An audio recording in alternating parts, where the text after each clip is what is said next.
Okay, so today I decided to do a little video on shrimp food.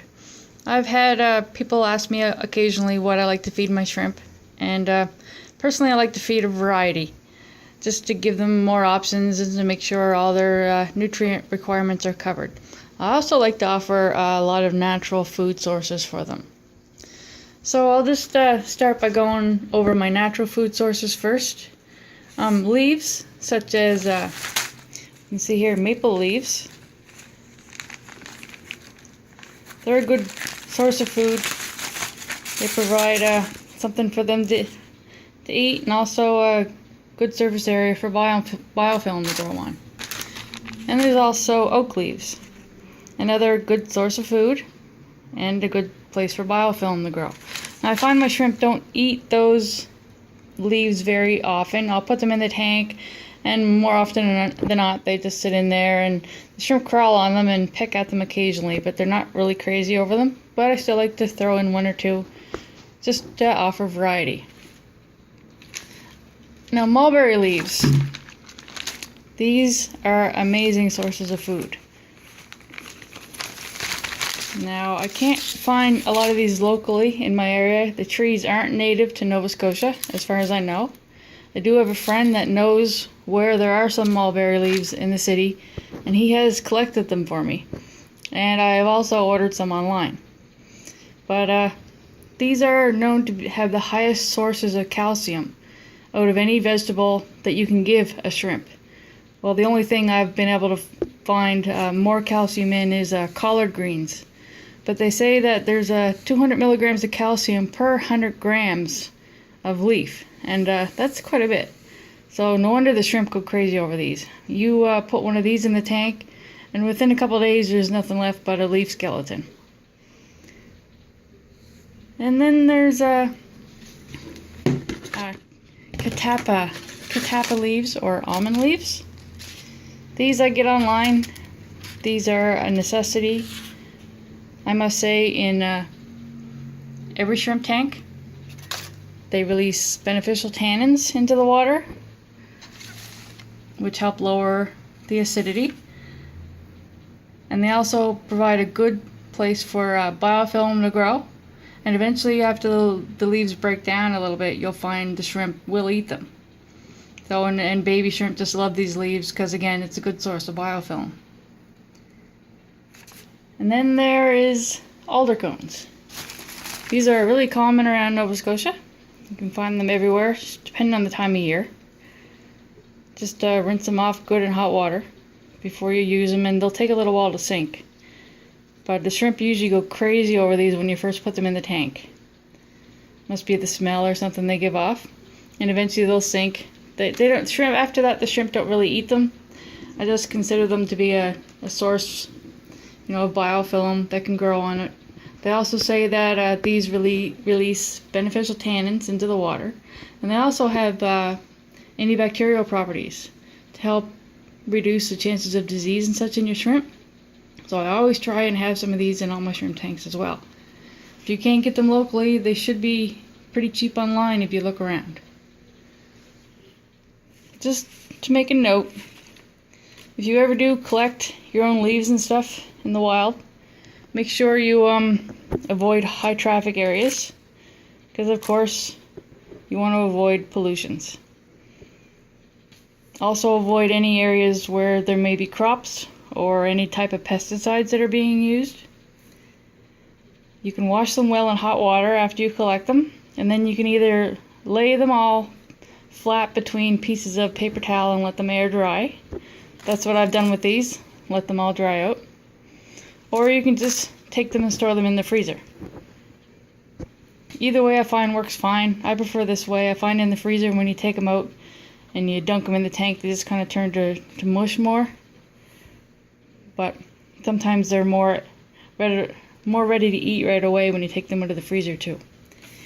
If you want to avoid some of the tannins leaching into your water from the catappa leaves or even the alder cones, you can try soaking them in water overnight. That'll help reduce the amount of tannins that are released. Okay, on to manufactured foods. Shrimp King. Now this was gifted to me by a good friend of mine, Mark Peggy from Mark's Shrimp Tanks. He's an awesome friend. He taught me a lot. This food here is pretty amazing. They seem to love it, although the pellets are a little bit bigger. And I find if I put the pellets in the size they are, that each shrimp grabs a pellet and runs off with it. So I'd have to put in quite a few pellets to feed everybody.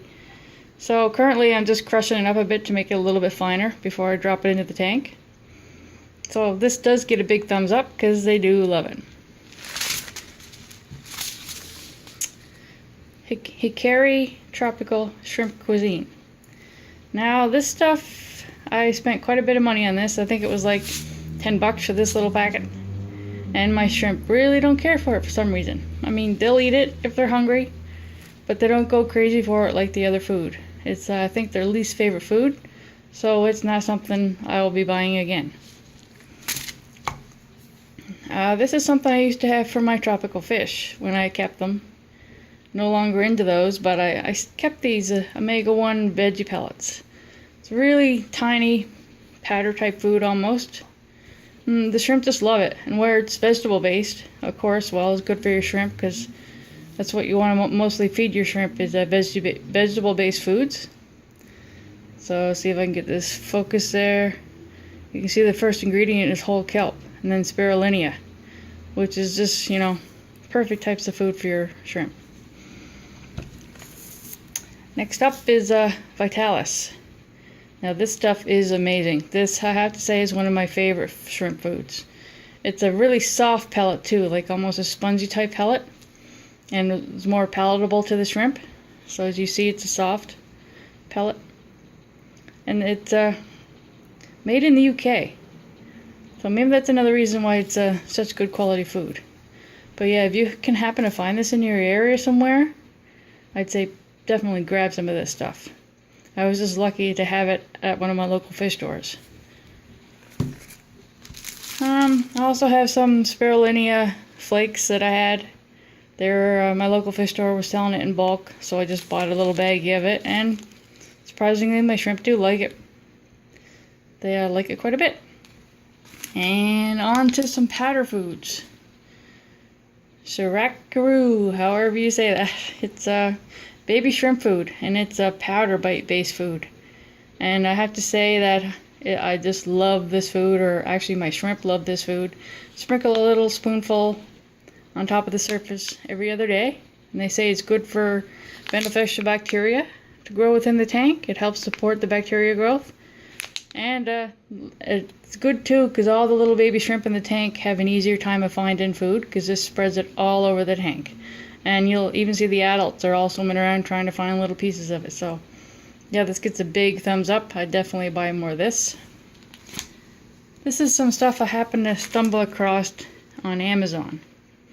I made a video a while ago on how to make this stuff, and I actually really like this stuff. The shrimp just go crazy over it. It's all in another language. Tell you the truth, I don't know what language it is. Anyway, yeah, you just mix up a tiny bit of it with just a drop of food, and it turns into this sticky paste. And you just you can put it in your tank and rub it on a piece of a rock or rub it on the glass, and the shrimp just go nuts over it. This is going to last me forever because it makes so much food just out of a little bit of powder. And if you want to see more about it, you can check out my other video I made about this. And last but not least is the famous rapashi. I don't have the food that's specifically made for shrimp. There's one called shrimp souffle, and I haven't been able to come across that, but I do have this one, Soylent Green, which is also based for vegetarians, I guess you could say, or vegetable eaters. And I got it for my goldfish, and well, they just love it, but my shrimp also love it, so it's good for both. Easy enough to mix up, although it does smell a little bit when you're first mixing it up. And then I just cut it into tiny cubes after it's set. It sets into little gelatin cubes when you cut it up. They're kind of jelly-like. And then I just put it in freezer in baggies, and it lasts me months.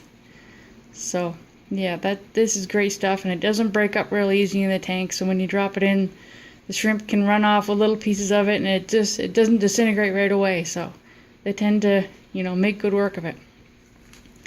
So all in all, that's my little video on different types of shrimp food.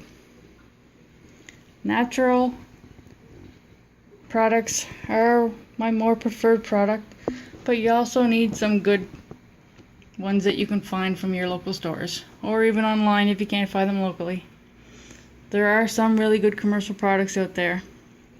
Just beware, there are a lot of expensive products out there that you probably don't really need either. So do your research, find out what you really need, find out what's best for your shrimp, and also it depends on what each individual likes to work with.